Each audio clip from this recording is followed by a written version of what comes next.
हाँ जी, how many terms of an AP gives us sum equals to 636। तो मेरे पास एपी है 9, 17, 25 एंड ये सारे ऐड होके मुझे सम कितना दे रहे हैं 636। ठीक है, तो हमें क्या चाहिए यहां पे n चाहिए, we are looking for n। जब भी आपको सम की वैल्यू दे रखी हो और आपको n पूछा हो, इसका मतलब आपको क्वाड्रेटिक डील करनी है। You need to be very much prepared before the beginning of the problem. कैसे? a की वैल्यू 9 और d की वैल्यू आएगी 17 minus 9 which is going to be 8 और Sn है हमारे पास 636 because let us assume there are n terms. क्योंकि हमारे पास nth टर्म नहीं है यहाँ पे, an वगैरह नहीं है, तो हम सीधा ही फॉर्मूला यूज करते हैं Sn इक्वल्स टू 636। Sn का formula n by 2 2a plus n minus 1 times d equal to 636। अब देखिए यहाँ पे हम कोशिश करते हैं, हमारे पास जो जो वैल्यूज हैं उनको सब्स्टिट्यूट करते हैं। तो a की वैल्यू है 9 और d की वैल्यू है 8। तो n बाई 2 a की वैल्यू 9 प्लस d की वैल्यू है 8। अब देखिए यहाँ पे कैलकुलेशन का थोड़ा सा आपको ट्रिक बता देता हूं, अगर आप यूज करेंगे तो आपकी जान बच जाएगी इसमें काफी। यहाँ पे 2 डिवाइड हो रहा है, आपके पास पहली ऑप्शन है कि 2 को इधर जाके मल्टीप्लाई करा दीजिए। अगर आपने 2 को यहाँ पे मल्टीप्लाई किया तो 1272 बन जाएगा, नंबर छोटे से बड़ा हो जाएगा, इसका मतलब प्रॉब्लम है। ये ऑप्शन नहीं करनी चाहिए। आप यहाँ पे देखिए 2 इन दोनों से डिवाइड हो रहा है, तो डिवाइड करना ही हमारी फर्स्ट प्रायोरिटी होती है कि उसके नंबर छोटे हो जाते हैं। ठीक है, देखिए रहा यहाँ पे 2 से डिवाइड करेंगे तो यहाँ पे ये 2 अंदर गया तो इस 2 को कैंसिल करेगा और ये 2 यहाँ पे जाके 8 को कैंसिल करेगा। तो what we are left with n and okay n, यहाँ पे आई एम लेफ्ट विद 9 और 4n माइनस 4 इक्वल्स टू 636। इस ब्रैकेट को ओपन करते हैं तो ये आएगा n 4n plus 5 equals to 636। तो 4n square plus 5n minus 636 equals to 0। तो ये आपके पास एक क्वाड्रेटिक इक्वेशन बन गई। इस क्वाड्रेटिक इक्वेशन को आपको सॉल्व करना है। सॉल्व करने के लिए आप चाहे फैक्टराइजेशन का सहारा ले सकते हैं या सॉल्व करने के लिए आप जो क्वाड्रेटिक फॉर्मूला उसको यूज कर सकते हैं। तो ये बड़ी बड़ी इक्वेशंस, क्वाड्रेटिक चैप्टर अगर आपने कर लिया है तो उसमें तो ऐसी इक्वेशंस बड़ी ही कॉमन सी बात है। चलिए देखते हैं इसको कैसे अटेम्प्ट करना है।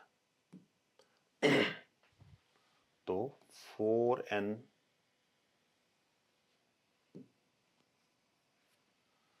4n square plus 5n minus 636 equals to 0। अब यहाँ पे इसको अगर हम मिडिल टर्म स्प्लिट से करते हैं तो अब ध्यान से देखिएगा, यहाँ पे जो s है सम ऑफ टर्म्स है वो है +5 और जो आपका प्रोडक्ट बनेगा 636 टाइम्स 4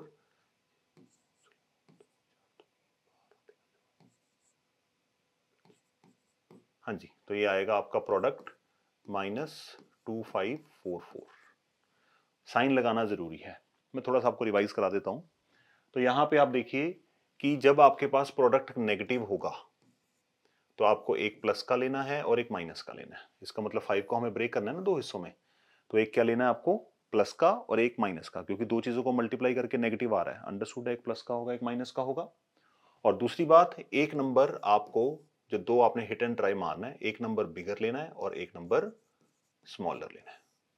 कई लोग इसको मिडिल टर्म स्प्लिट से करते हैं तो उसमें इतने सारे नंबर्स का कॉम्बिनेशन आ जाता है और उसको डील करना मुझे नहीं पसंद बिल्कुल भी।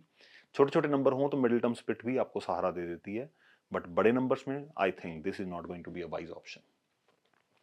तो एक बिग एक स्मॉल हिट एंड ट्रायल करते हैं, क्योंकि बहुत बड़ा नंबर है, 10-10 का गैप लेके चलते हैं। प्लस, अब देखिए हमें इन दोनों को ऐड करके 5 आना चाहिए, मल्टीप्लाई करके 2544 आना चाहिए, तो इसका मतलब we are far far away. तो और चलते हैं तो यहाँ पे बनेगा -15, क्योंकि दोनों को ऐड करके 5 आना चाहिए ना, तो इसलिए मैं यहाँ से 5 माइनस करता जा रहा हूँ सिंपली। तो इन दोनों को मल्टीप्लाई करेंगे 300 बनेगा, 30, 25, इन दोनों को मल्टीप्लाई करेंगे 750 बनेगा। तो हमें वो ग्रुप लेना है जो हमें 2500 के आसपास ले आए। तो पहले तो वो ग्रुप ढूंढिए जब बड़े नंबर होते हैं।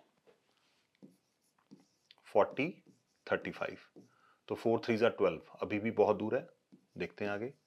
50 एंड 45, अब 50 और 45 को मल्टीप्लाई करेंगे तो आपके पास आएगा 2250। इसका मतलब आप आसपास पहुंच गए हैं, बट क्योंकि हमें 2544 तक जाना है तो हमें और आगे बढ़ना पड़ेगा। 60 एंड 55, इसका मतलब अगर इनको मल्टीप्लाई करेंगे तो ये आएगा 6 5 30, 3300 आएगा इसको मल्टीप्लाई करके। तो इसका मतलब हमारा आंसर इन दोनों के बीच में है। इसका मतलब हमारा जो ग्रुप बनेगा वो इन दोनों के बीच बनेगा। अंडरस्टूड है? ये तो नहीं हो सकता, इसलिए इसको हटा देते हैं। अगर ये नहीं हो सकता, अब यहां पे बच्चे क्या करते हैं कि एक एक करके मल्टीप्लाई कर करके चेक करते हैं। आपको मल्टीप्लाई करके नहीं चेक करना।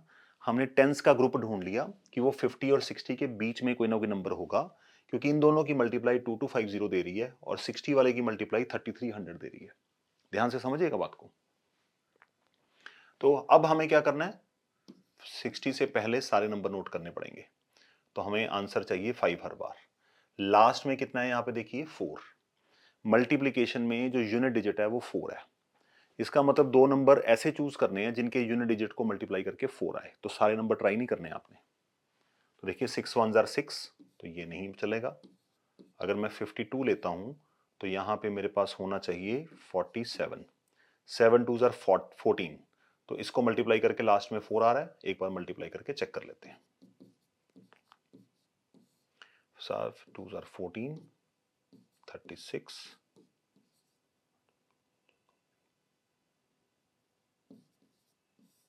4 4 1, 14 आएगा ना 1, तो 2।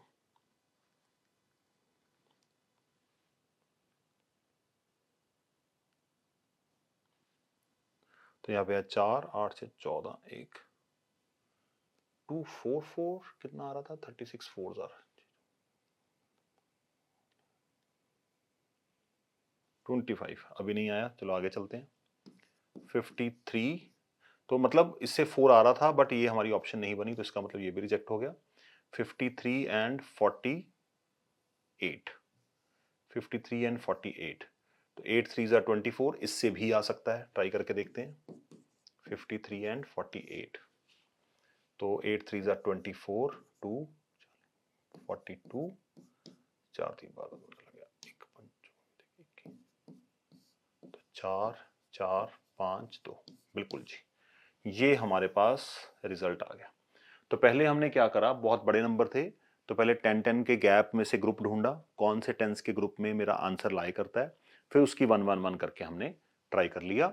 और हर बार अगर आपका 7 2 14, यहां पे भी 4 आ रहा था बट ये हमारा आंसर नहीं बन पाया, तो आपको मल्टीप्लाई वही करना है जिसमें लास्ट में 4 आए मल्टीप्लाई करके, क्योंकि हमारा यहाँ पे यूनिट डिजिट कितना है 4। आई होप मैं आपको समझा पाया। तो हमारी जो मिडिल टर्म स्प्लिट थी वो थी 4n² 5n - 436। तो 5n को हमने यहाँ पे स्प्लिट कर लिया। किस में स्प्लिट कर लिया, देखिएगा ध्यान से। तो 4n² प्लस 5n को मैं लिखूंगा 53n - 48n - 636 इक्वल्स टू 0। तो यहाँ पे n कॉमन आएगा, 4n प्लस 53, क्योंकि यहाँ पे n वाली टर्म पॉजिटिव है, यहाँ पे n वाली टर्म नेगेटिव है, तो माइनस का कॉमन आएगा। क्योंकि यहाँ पे 4 बचा हुआ है, इसका मतलब 12 कॉमन आना चाहिए। 4n plus 53 equals to 0। इसको यहाँ से कैलकुलेशन को हटा देते हैं सारी। ओके, तो यहाँ पे what we are left with 4n plus 53 times n - 12 equals to 0। तो आपके पास आएगा 4n plus 53 equals to 0। n की वैल्यू आएगी -53/4, जिसको हम कर देंगे यहाँ पे रिजेक्ट, क्योंकि n नेगेटिव नहीं हो सकता। दूसरी n - 12 इक्वल्स टू 0, तो n की वैल्यू आएगी 12। तो n की वैल्यू 12 आ गई। हमें पूछा क्या था क्वेश्चन में, find how many terms in the AP must give 636। इसका मतलब हमारा जो आंसर है, there are 12 terms which will give us answer as 636 when 12 terms are added। ठीक है जी, तो ये क्वेश्चन था क्वेश्चन नंबर 4। तो क्वेश्चन नंबर 3 और क्वेश्चन नंबर 4 दोनों ही भारी भरकम क्वेश्चंस थे, इनकी प्रैक्टिस करिए। बाकी नेक्स्ट क्वेश्चन में मिलते हैं अगली वीडियो में। Till then I wish you all the best.